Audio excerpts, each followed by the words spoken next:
नमस्कार। मैं doctor Alpana Pareek, associate professor political science, government college Jaipur.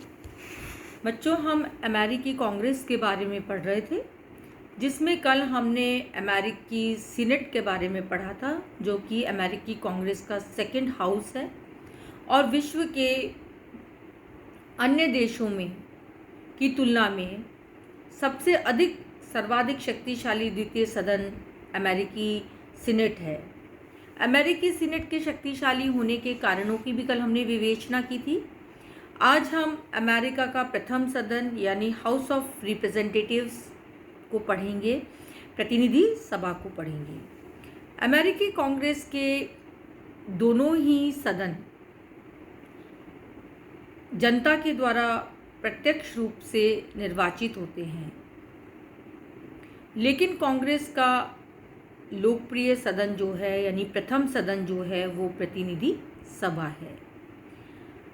जनसंख्या के आधार पर प्रतिनिधि सभा का गठन होता है और सीनेट का गठन जो है वो संघीय आधार पर किया जाता है। प्रतिनिधि सभा का कार्यकाल 2 वर्ष होने से इसके सदस्यों पर जनता के विचारों की अधिक और तत्काल प्रतिक्रिया होती है और वो उसी के अनुरूप आचरण करते हैं। जनसंख्या के आधार पर प्रतिनिधित्व की व्यवस्था होने के कारण प्रतिनिधि सभा में बड़े राज्यों को अधिक और छोटे राज्यों को कम प्रतिनिधित्व प्राप्त होता है। जैसे यदि न्यूयॉर्क की बात करें तो प्रतिनिधि सभा के 43 प्रतिनिधि चुने जाते हैं वहाँ से। इसके विपरीत अलास्का, नेवादा, व्योमिंग आदि राज्यों से एक प्रतिनिधि चुना जाता है। लेकिन सीनेट की रचना इससे उल्टी है। सीनेट में प्रत्येक राज्य से 2 प्रतिनिधि आते हैं, चाहे राज्य छोटा हो चाहे राज्य बड़ा हो। प्रतिनिधि सभा की रचना के बारे में यदि हम देखें तो अमेरिका के मूल संविधान में लिखा हुआ है कि प्रतिनिधि अनेक राज्यों में उनके अनुपात के अनुसार बांटे जाएंगे।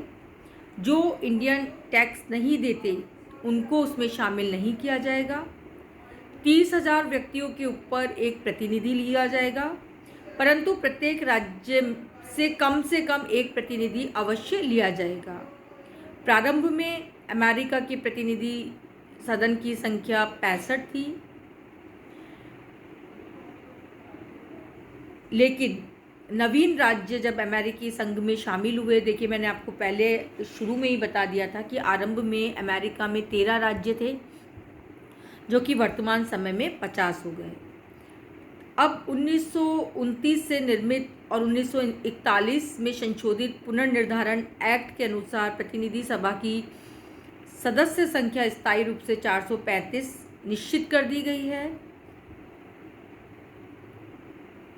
मूल संविधान में ये भी व्यवस्था बनी हुई है कि अमेरिकी संघ की प्रत्येक इकाई के द्वारा प्रतिनिधि सभा के लिए एक प्रतिनिधि अवश्य निर्वाचित किया जाएगा, चाहे उसकी जनसंख्या कितनी भी कम क्यों न हो। प्रतिनिधि सभा के उम्मीदवार के लिए योग्यताएं निर्धारित की गई हैं, जैसे कि वो 25 वर्ष की आयु पूरी कर चुका हो, कम से कम 7 वर्ष तक संयुक्त राज्य अमेरिका का नागरिक हो। इसके लिए अमेरिका का जन्मजात नागरिक होना आवश्यक नहीं है। वो संयुक्त राज्य अमेरिका में कोई भी नागरिक या सैनिक पदाधिकारी ना हो। वह उस राज्य का निवासी हो जिस राज्य से वो प्रतिनिधि सभा के लिए चुनाव लड़ना चाहता हो। प्रतिनिधि सभा का चुनाव, जैसे कि देखिए मैंने आपको बताया है कि प्रत्यक्ष रूप से जनता के द्वारा किया जाता है और जनता जो है वो वयस्क मताधिकार के आधार पर एकल सदस्य चुनाव क्षेत्र के द्वारा अपने सदस्यों को चुनती है। देखिए अमेरिका के जैसे विकसित संविधान में जहाँ पे हम कहते हैं कि डेमोक्रेसी सबसे पहले आई है, वहाँ पर भी 1920 के पहले महिलाओं को वोट देने का अधिकार नहीं था। 1920 में किए गए संविधान के 19वें संशोधन के द्वारा उन्हें मताधिकार प्रदान किया गया। अब देखिए कि हम भारत के नागरिक कितने भाग्यशाली हैं कि जैसे ही हमें स्वतंत्रता मिली, हमें स्त्री और पुरुष जिसने भी वयस्क आयु प्राप्त कर ली है, निर्धारित वयस्कता की आयु प्राप्त कर ली है, हमें वोट देने का अधिकार स्वतः ही मिल गया। इसके लिए हमें किसी बड़े आंदोलन की तरफ अग्रसर नहीं होना पड़ा। 1964-65 में नागरिक मताधिकार अधिनियम पारित करते हुए अशिक्षित हबशियों को भी मताधिकार प्रदान किया गया। इस प्रकार मताधिकार के संबंध में लिंग और रंग पर आधारित जितने भी भेदभाव थे, उन सबको वहां पर समाप्त कर दिया गया।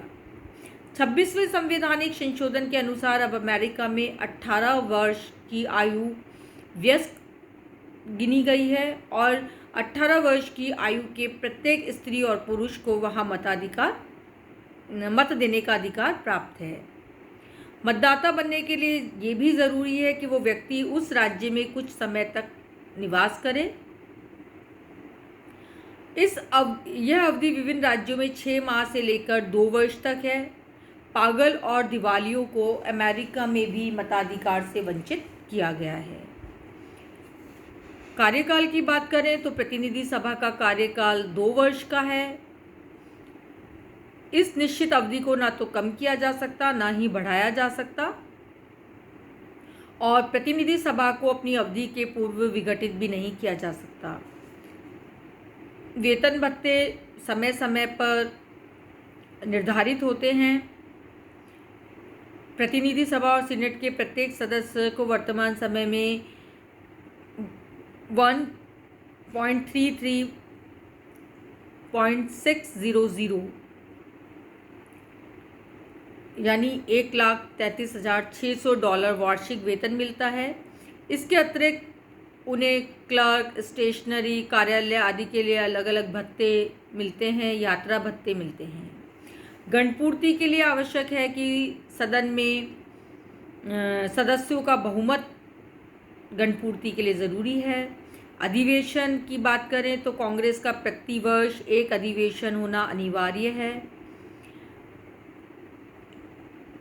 और अधिवेशन की तिथि भी वहाँ पर निर्धारित की हुई है। राष्ट्रपति किसी विशिष्ट उद्देश्य के लिए दोनों सदनों का विशेष अधिवेशन भी बुला सकते हैं।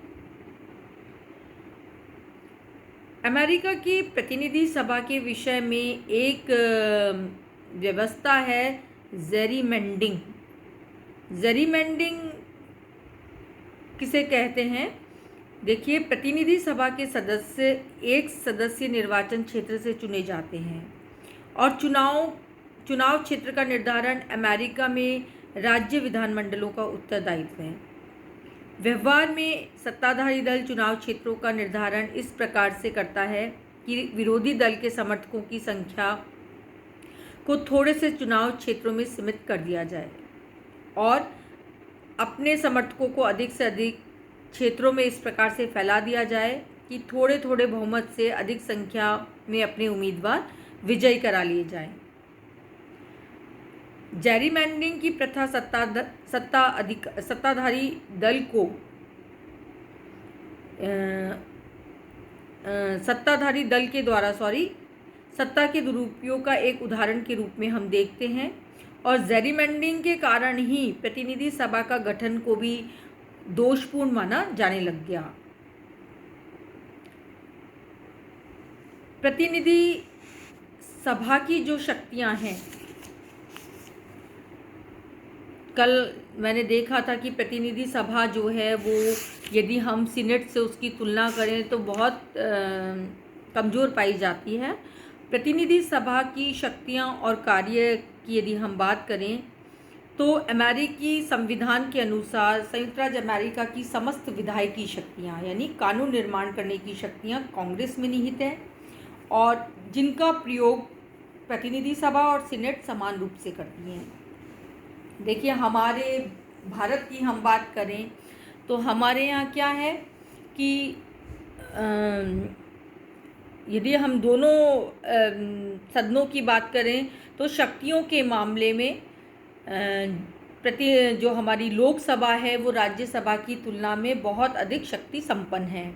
लेकिन अमेरिकी संविधान के अनुसार स्पष्ट कह दिया गया है कि प्रतिनिधि सभा और सीनेट दोनों ही समान रूप से विधायी शक्तियों का प्रयोग करेगी।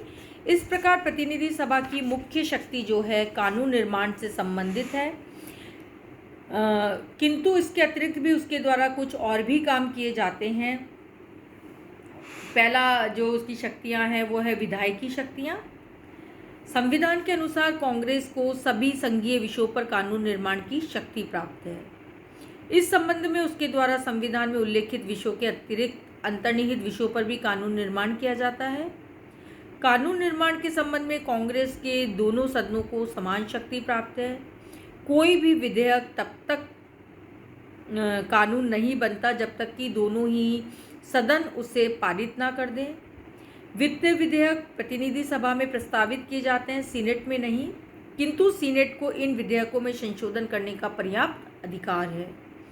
इस तरीके से संविधान निर्माता कानून निर्माण के क्षेत्र में यद्यपि प्रतिनिधि सभा को सर्वोपरि स्थिति देना चाहते थे, किंतु कालांतर में कानून निर्माण के क्षेत्र में भी सीनेट ने प्रतिनिधि सभा के समकक्ष दर्जा प्राप्त कर लिया और व्यवहार में तो कभी कभी प्रतिनिधि सभा से ज़्यादा शक्तिशाली हो गया।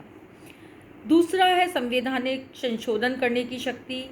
अमेरिका की कांग्रेस के दोनों सदनों द्वारा अपने 2/3 बहुमत से प्रस्ताव पारित करके संविधान में संशोधन करने का कार्य किया जाता है।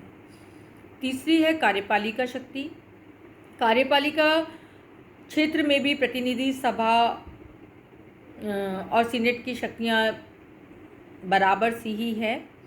प्रतिनिधि सभा को 2 शक्तियां प्राप्त है। एक तो प्रतिनिधि सभा जो है वो सीनेट के साथ मिलकर युद्ध की घोषणा करती है। बिना इनकी अनुमति के राष्ट्रपति युद्ध की घोषणा नहीं कर सकता है। इसके अतिरिक्त वो अपनी स्थायी और विशेष समितियों के द्वारा संघीय सरकार के प्रशासन और संघीय न्यायपालिका के कार्यों की भी जांच कर सकती है। चौथा है राष्ट्रपति को निर्वाचित करने की शक्ति। यद्यपि अमेरिका में राष्ट्रपति का चुनाव निर्वाचक मंडल के द्वारा किया जाता है, जैसा कि अभी वर्तमान समय में राष्ट्रपति के चुनाव की प्रक्रिया चल ही रही है। अब मतदान जो हुआ था उसकी काउंटिंग भी शुरू हो गई है। राष्ट्रपति का चुनाव निर्वाचक मंडल के द्वारा किया जाता है, लेकिन यदि किसी भी उम्मीदवार को निर्वाचक मंडल का पूर्ण बहुमत प्राप्त नहीं होता है तो ऐसी स्थिति में प्रतिनिधि सभा प्रथम 3 प्रत्याशियों में से एक को राष्ट्रपति निर्वाचित करती है। न्यायिक शक्तियों के अंतर्गत प्रतिनिधि सभा राष्ट्रपति, उपराष्ट्रपति और अन्य संघीय अधिकारियों के विरुद्ध महाभियोग का प्रस्ताव ला सकती है, जिसे सीनेट के द्वारा निश्चित प्रक्रिया के आधार पर स्वीकार किए जाने पर संबंधित अधिकारी को पदच्युत किया जा सकता है। अन्य शक्तियों के रूप में प्रतिनिधि सभा अपने सदस्यों के विरुद्ध अनुशासनात्मक कार्यवाही कर सकती है। ऐसे व्यक्ति को दंडित कर सकती है जिसके व्यवहार से सदन की कार्यवाही में प्रत्यक्ष हस्तक्षेप अथवा बाधा पड़ती है। प्रतिनिधि सभा को अपनी कार्यप्रणाली के संबंध में नियम बनाने का अधिकार प्राप्त है। अपने सदस्यों की योग्यता निर्धारित करने का अधिकार है। उनके चुनाव से संबंधित विवादों पर निर्णय देने का अधिकार है।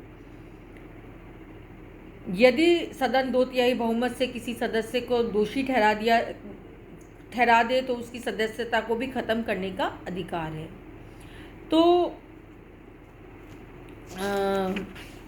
अमेरिका के जब दोनों सदनों की बात हम करते हैं तो निश्चित रूप से कल हमने जब पढ़ा था सीनेट की शक्तियां देखी थी और आज प्रतिनिधि सभा की शक्तियां देखी है, तो सीनेट अधिक शक्तिशाली सदन प्रतीत होता है। धन्यवाद बच्चों, आज का टॉपिक यहीं समाप्त होता है।